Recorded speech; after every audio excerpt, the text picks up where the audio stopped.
Hi friends, అందరికీ hi అండి. And family members అందరికీ హాయ్. ఈరోజు మనము షుగరు అప్పుడప్పుడు మ్యాంగోస్ తిన్నా, స్వీట్స్ తిన్నా షుగర్ పెరుగుతుంది. ట్యాబ్లెట్స్ వాడుతూ ఉన్నా కూడా పెరుగుతుంది. ఇది చిన్న రెమెడీ అండి, చిన్నదేం కాదు, పెద్దదే. చాలా బాగా పనిచేస్తుంది షుగర్ పెరిగినప్పుడు. ఇదిగోండి అలసందలు రాత్రి అంతా నానబెట్టినాను నేను. ఇప్పుడు ఇది ఒక 3 విజిల్లు, చిన్న మంటలు, 3 కూడా అవసరం లేదు, 2 పెట్టుకున్నాం నానిపోయినాయి కాబట్టి.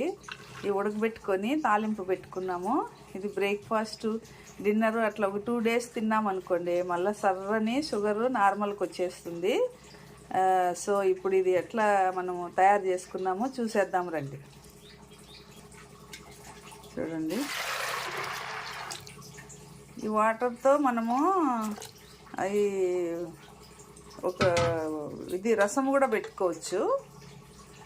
రసం కూడా బాగుంటుంది.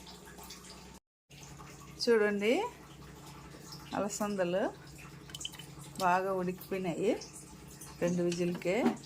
ఇప్పుడు ఇందులో వేసేద్దాము.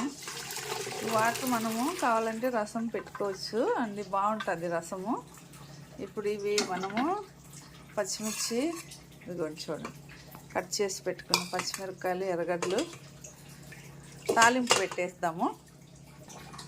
ఇప్పుడు ప్యాన్ పెట్టుకొని ఆయిల్ వేద్దాము. కొంచెం అయితే సరిపోతుందండి ఆయిల్. పచ్చాగా ఏగితే చాలు. ఎర్రగడ్డలు, పచ్చిమిరపకాయలు డీప్గా ఏగనవసరం లేదు. మనం ఈ తాలింపు పెట్టుకుంటే తినబుద్ధి అవుతుంది బాగా. ఈ అలసందలు ఆయిల్ వేడెక్కనిద్దాం. చూడండి, ఆయిల్ వేడెక్కింది. ఆవాలు వేసేద్దాం.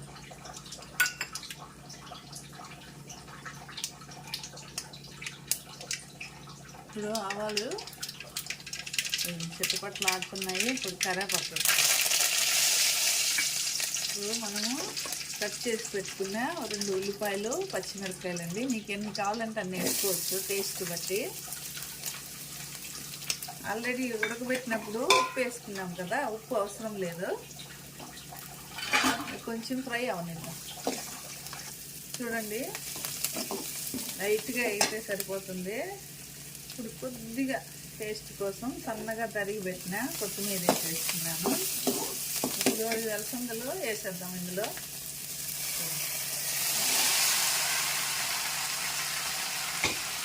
కొంచెం అంతా కలిపేద్దాము.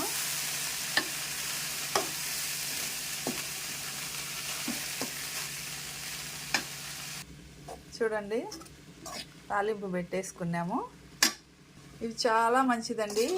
షుగర్ పెరిగినప్పుడు కంట్రోల్కి వచ్చేస్తుంది. మళ్ళీ మనం ఫుడ్ కంట్రోల్ చేసుకోవచ్చు కదా. ఇది మంచి ఐడియా అండి. మీకు నచ్చినట్లయితే మీరు కూడా ఇట్లా తయారు చేసుకొని తినండి. మీకు కూడా షుగర్ పెరిగి ఇవి తిన్న తర్వాత తగ్గినట్లయితే కామెంట్ చేయండి. వీడియో నచ్చినట్లయితే సబ్స్క్రైబ్ చేయండి, షేర్ చేయండి, లైక్ చేయండి. Bye bye.